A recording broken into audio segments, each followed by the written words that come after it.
Hey, I'm Rachel, And I'm Amanda, and this is Beyond a Ballot. powered by DoorDash.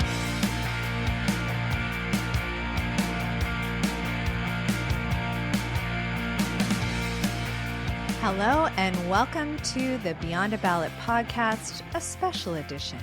We thought we were finished for the season, but Canadian politics doesn't work that way. So first, let me say hi, Rachel. Hello, an emergency episode, as we like to say, because things got so wild yesterday that how could we not come talk about it? What a week! What a 24 hours! 24, week. It's Tuesday. Holy That's moly! true. It feels like a year. I'm going to leave it to you to break it down because I'm still processing. I'm still trying to get my head around this mess. But Same here. Yesterday at 2 p.m. Pacific time, I was looking at the clock and being like, I have lived 10 lifetimes in this day. Because on Sunday night, I went to sleep and I heard rumors about Sean Fraser, who's the housing minister, still is right now, announced that he will not be running in the next election. And here's the thing about Sean Fraser. He was pegged as a potential successor to I was going to say Pierre Poilievre, to Justin Trudeau. And he is also an exceptional communicator. He's one of the best communicators that they have. And he's in a really tricky file. He's been doing really well on this housing file for those that are fans of the Liberal housing policies. That was big news. Then I woke up the next morning, yesterday morning, hearing that Chrystia Freeland, who was the deputy prime minister, was resigning. Now, here's the thing about this resignation of Chrystia Freeland. There had been rumblings for days that there was a beef between her and the prime minister and that something was brewing. And from my friends that work in the Liberal Party or have connections to Chrystia Freeland's office, I started to hear from them that there was something going on. So it wasn't a crazy surprise to me that she had decided to resign. I knew that there was an issue coming out. But the crazy part was the letter that she wrote. Which basically said that she didn't have faith in the prime minister anymore and that you need that faith in order to continue in cabinet. She also called it political shenanigans or political gimmicks. The GST cut of the $250 check that he's promising to Canadians. We haven't seen something like that in a very long time. And for me, it was very reminiscent of Jody Wilson-Raybould in the way that she was demoted in cabinet and then ultimately decided to leave as well. It's very different circumstances. But similar outcomes. And apparently the prime minister and Chrystia Freeland on Friday had the opportunity to chat, and he told her that she was going to be shuffled out of finance. But the crazy part was on Monday, she was supposed to give this economic update. And for me, this is where this story is so infuriating because the fall economic update is supposed to be like a halfway point through the year where Canadians find out how they've spent our money and how the budget is going so far. We didn't get that. It was already late, and they had 2 sitting days, yesterday and today, to finally table it. By law, they had to table it before the new year. Then everything unraveled. So Chrystia Freeland was supposed to give this big speech in the House yesterday. She said, peace out, I'm not doing it. And there was huge scramble of like, will this economic statement come out? Who is the finance minister? Pierre Poilievre stood up in the House and said, my question is to the finance minister, who are you? And there wasn't one at that point.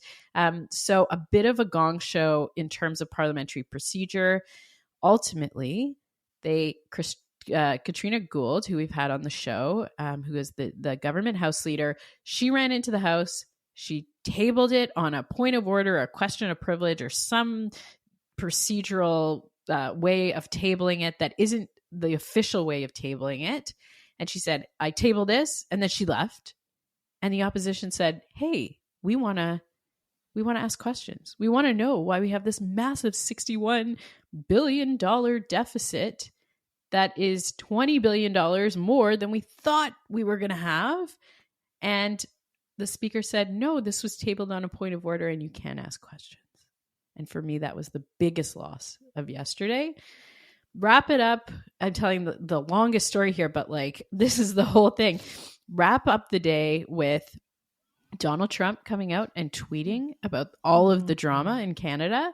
And finally, a massive by-election loss by the Liberals. They held a seat in I don't know Langley. if anyone's calling it massive. They got 15% of the vote on a seat that they held. To lose. They were expecting to lose. There was a couple of factors. For one, the postal strike. Nobody got their cards to remind them to vote. But yesterday did not help them. That was a massive win in that riding for the Conservatives because it's a flip seat and they got the majority of the vote. So it was just a terrible day for Justin Trudeau and the Liberal Party, I think. Yeah, it was. And what do you think?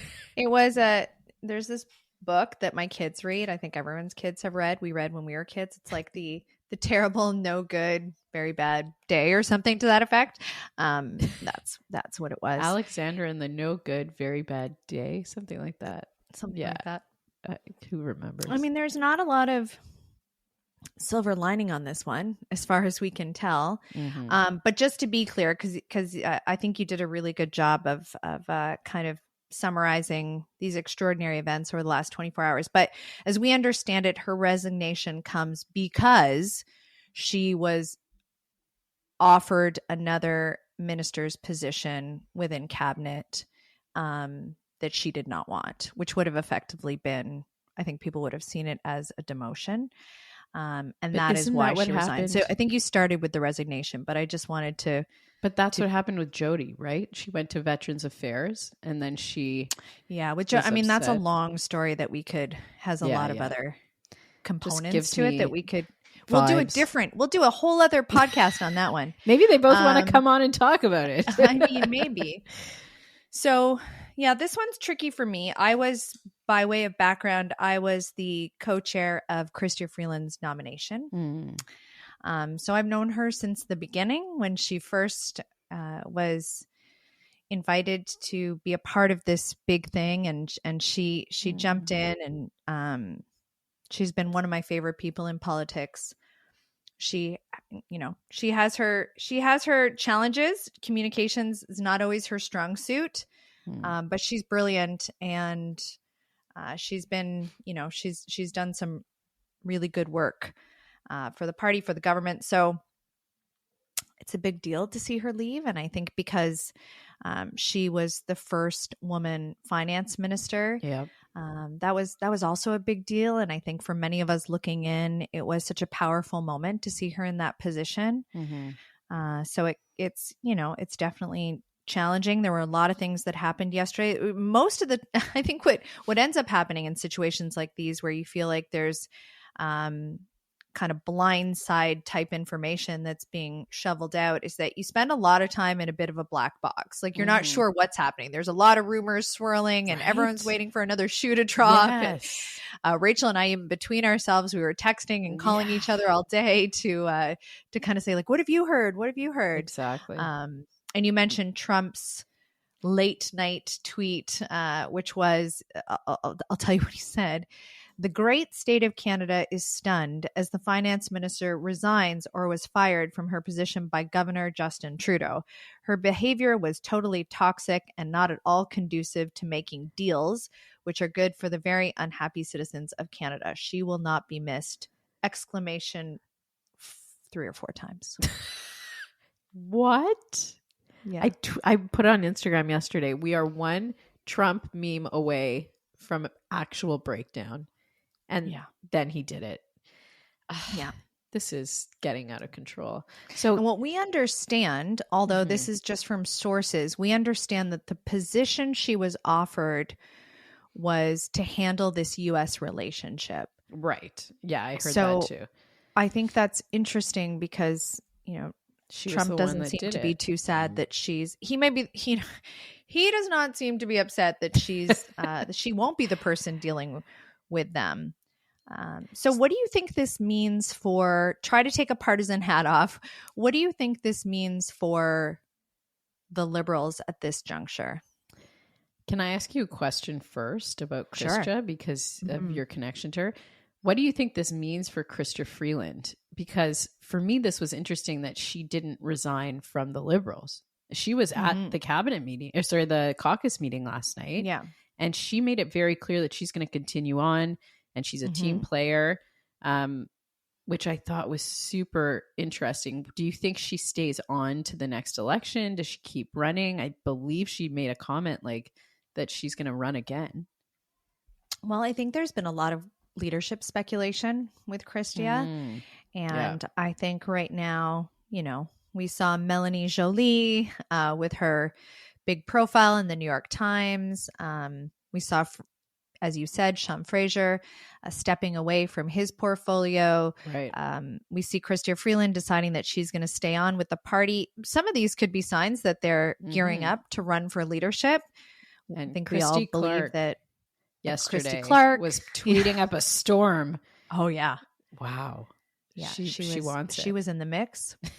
So I think we're going to start seeing, as obviously there's also been a lot of speculation on whether or not Justin Trudeau stays as leader of the party into the next election, or if the election happens and then he steps aside at that point and we head into a leadership race. But I think that those who have leadership aspirations, and we can't forget Mark Carney as well in that mix. Oh, yeah. Those who have leadership aspirations are starting to think about lining up their ducks, right? Getting their ducks in a row and being ready for whenever that happens. And there's definitely some clear signs that it appears, anyways, from the outside looking in, that they are doing just that. So I think that maybe we'll see, and I in no way have any connection to Christie on this front, but I think that could be a sign that she may be considering a run for leadership. And I forgot Mark Carney in this mix because he was really the impetus. On Friday night, there was all this talk that he was going to be brought in as Minister of Finance, which is wild. And if you understand how that could happen, how message us. Happen? I can't figure that one out. That they would have somebody who doesn't have a seat. An unelected official. At the cabinet table? I don't think so. Do we know this answer? But everyone was talking about it, so there must be something there. So if you know how that would happen, let us know. But there was a lot of speculation that he was being brought in, and very quickly after all of this happened with Chrystia, it was made public that he's not even in the country right now. And so Mark Carney kind of became this news story that had happened, and he wasn't the story yesterday, which was super interesting. In terms of what happened here for the Liberals, so everybody kept asking, is he going to resign? Is he going to resign? We had so much speculation that at 2:00 yesterday he was going to resign, to the point where I actually put it up because I thought there's so many sources that are such good sources that are talking about this. It's probably legitimate. Obviously, he didn't resign. And ultimately, I think for the Liberals, that was the right decision. And here's why. I've said it before. Why waste a good leader on the next election? We know they're not going to do well. We know the Liberals are going to need a timeout. And so what needs to happen is that Trudeau needs to see this through and let somebody else come in and rebuild the party.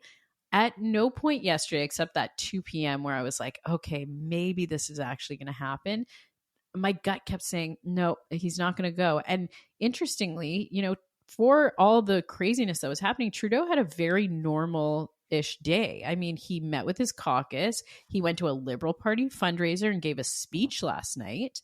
And I think that the trajectory, what I'm feeling from PMO is that they're just trying to get through. They want to, go through the session and eventually go into an election. And that's the way that Parliament is going to operate right now. And do you think that this speeds up the election timeline? 100%. I mean, the NDP yesterday was coming out and saying February is our dead date.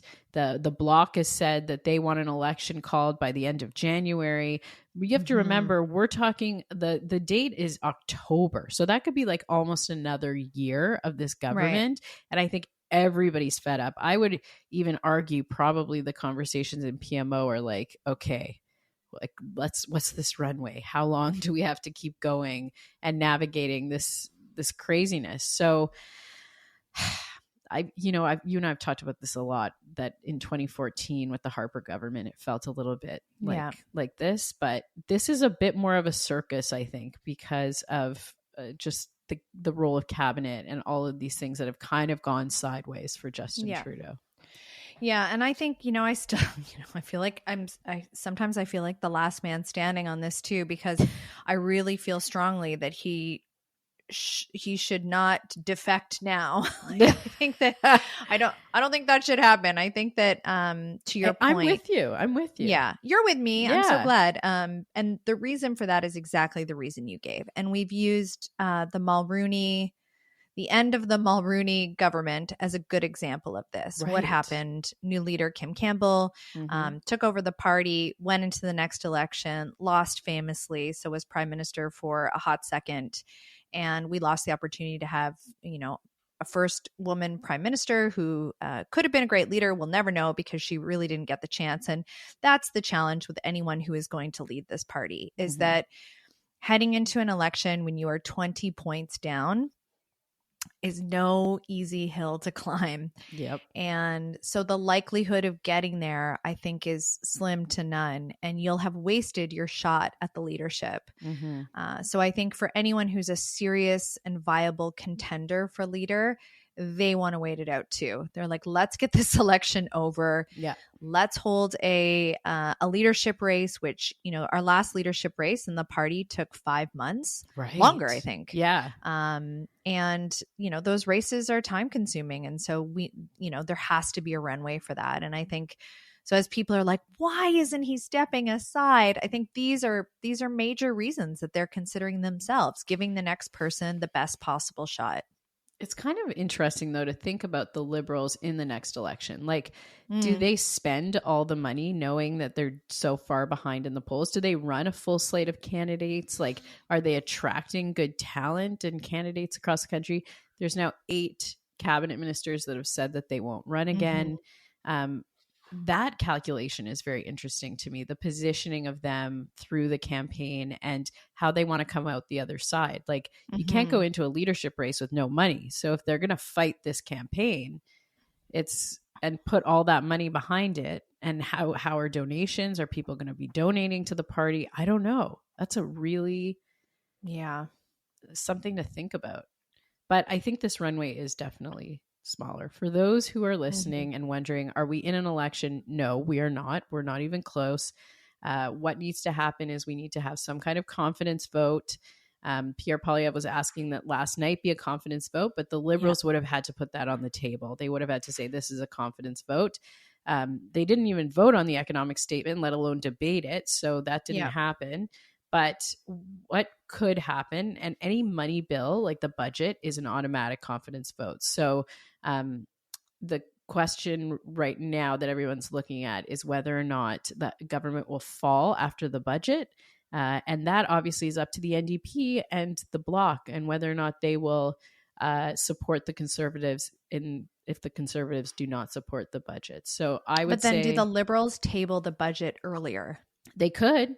Get it over with. They could. That's up to them. Right?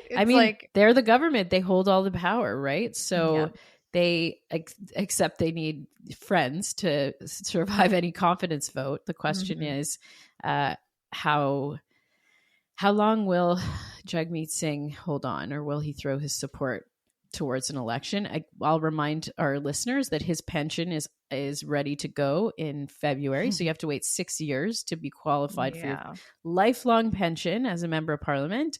And so he gets his in February. So he said that's going to happen. And I think, the Liberals could decide to move it up strategically. I don't know what strategy other than everyone being exhausted and just absolutely chaotic. The one thing I do want to also highlight is the instability globally and this moment in time right now. Yesterday, we didn't have a finance minister. There was a whole mess. We didn't know if the prime minister was resigning. And at the same time, Doug Ford's in Toronto with all the premiers trying to steer the ship, this crazy Trump machine. And on a really, really serious issue that is going to impact us greatly. So it was what do they say? the perfect storm, I guess, yesterday. For sure. And how will that impact the Liberals' decision to go to the polls? Right. And how will Inauguration Day and the timing of that impact their decision? You know, these are all things that I'm sure are on the minds of those who are in the decision-making chairs. I think Jagmeet Singh is a really funny player in all this. I do, because I think, you know, in many ways he has held a powerful key, but at the same time, he can never turn the key because the party is still in the teens in the polls. Right. So, you know, they haven't seen a spike at all. Yep. So if any support is being lost from the Liberals, it's going to the Conservatives. Mm-hmm. And so Jagmeet pulling the trigger on an election doesn't make a lot of sense because they're not the beneficiaries of that. Right. They have the opportunity to push through things that they feel strongly about. So you'll hear him often say, you know, every vote, it's kind of like every vote matters, and whatever comes down the pipe, we're going to vote on that and then decide on that. And so he's in some ways played a really powerful role. At the same time, he's been criticized relentlessly for this. And you have to wonder how much his personal brand is taking a hit, how much the NDP is taking a hit. Yeah. And whether or not that will they see any lift over the next couple of weeks after what's happened? Hard to know. Well, when we talked to Eric Grenier last week, he said that after they ripped up that agreement, they got no spike, as you noted. So I was talking about this on the radio this morning, actually. I don't know what it'll take to get the NDP back, but I have a feeling they're going to have a leadership race at the same time. You do? I don't know. Yeah. No, I do. That's true. I agree. Yeah. I agree. I was thinking earlier, like pre-election, but post-election, yes. Post. Oh, they're definitely. Yeah, I agree. They have no time. And I think Jagmeet, unless he performs a bit of a miracle in the election, which, you know, that's strange things have happened. Didn't Jack Layton do better in the election than anybody anticipated? I feel like he went in as like an underdog and came out as the leader of the opposition. So you never know. That's a really good point, because there are a lot of Liberals that will never vote Conservative, and maybe they will find that home in the NDP through campaign policy. Who knows? Okay, well, the great state of Canada, we are definitely headed into an election, probably soon after we come back with the pod, but we will be back if anything else crazy happens. Luckily, today is the last day of sitting, so nothing too crazy could happen, we don't think, but who would have ever thought this would all go down? And yeah, I guess we'll leave it there and we'll say happy holidays again. We'll talk to you in 2025. We'll see you then. Thank you for listening. New episodes air every Friday. Subscribe on YouTube and wherever you get your podcasts. Follow us on Instagram and find us at beyondaballot.com.